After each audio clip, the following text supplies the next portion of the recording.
பயிற்சிக்கு சென்றிருந்த காலத்தில் தான் சிதம்பரம் ஐயா அவர்கள் வந்து இந்த யாருக்கு எந்த மாநிலத்துக்கு பணி போடுறதுங்கிறத தீர்மானிக்கக்கூடிய டிஓபிடியினுடைய அமைச்சராக வந்தாங்க.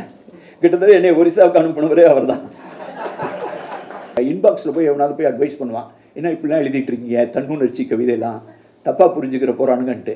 ஆனால் சங்க இலக்கியத்தில் பெண் கவிஞர்கள் வந்து தன்னுணர்ச்சி, வெள்ளி வீதியாராக இருக்கட்டும், ஔவையாராக இருக்கட்டும், அவங்க எழுதுகிற அந்த தனி உணர்ச்சி கவிதைகள் இருக்குல்ல, அது வந்து ஃபினாமினல். அதனுடைய எல்லையே வேற. இன்னும் சொல்லப்போனால் அதிலிருந்து நடுவில் கொஞ்சம் பக்கத்தை காணுங்கிற மாதிரி நம்ம அதுலேருந்து சரிஞ்சு வந்து மனுஷன் காதலிக்கிறது தப்புன்னு நினைக்கிற காலகட்டத்துக்கு வந்துட்டோம். அப்போ திருக்குறளை பற்றி பேசும்போது கூட நீங்கள் பார்க்கும்போது எல்லாரும் அவருடைய அறத்துப்பால் பொருட்பாலை பற்றி பேசிக்கிட்டு இருக்கும்போது என்னை மாதிரி ஆளுங்க அவருடைய காமத்துப்பாலை மட்டுமே பேசி கொண்டிருப்போம். அதை பற்றி மட்டுமே கவிதை எழுதுவோம். ஏனென்றால் வள்ளுவரின் வேட்டியின் நிறம் வெண்மை மட்டுமே. சங்க இலக்கியம் வந்து தாய்வழி சமூகத்தை மட்டும் சொல்ல, தாய்வழி சமூகத்தினுடைய எச்சங்கள் இருக்குமே தவிர அது ஒரு தந்தை வழி சமூகங்கிறதுக்கான யதார்த்தமாக இருக்குது. தமிழ் இலக்கியங்களை பற்றி, சங்க இலக்கியத்தை பற்றி ஆய்வு பண்ணி முனைவர் பட்டம்லாம் வாங்கியிருக்காங்க, புத்தகங்கள் எழுதியிருக்காங்க, கவிதை எழுதியிருக்காங்க.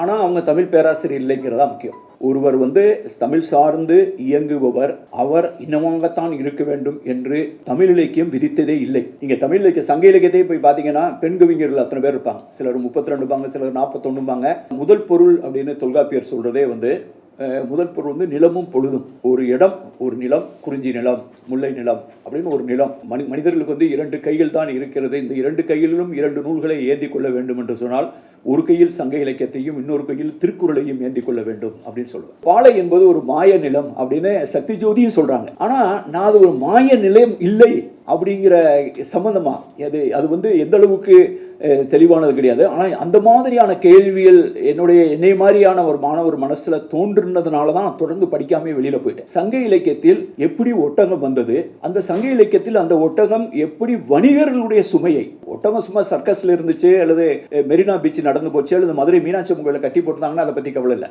ஆனால் அந்த ஒட்டகம் வணிகர்களுடைய இந்த மெர்கன்டைல் மெட்டீரியல் தூக்கிட்டு போகுது. பல ஆண்டுகளுக்கு பின்னால் ஜெய்சால்மரிலிருந்தும் பாகிஸ்தானிலிருந்தும் சிந்துவெளியிலிருந்து எனக்கு விடை கிடைத்தது.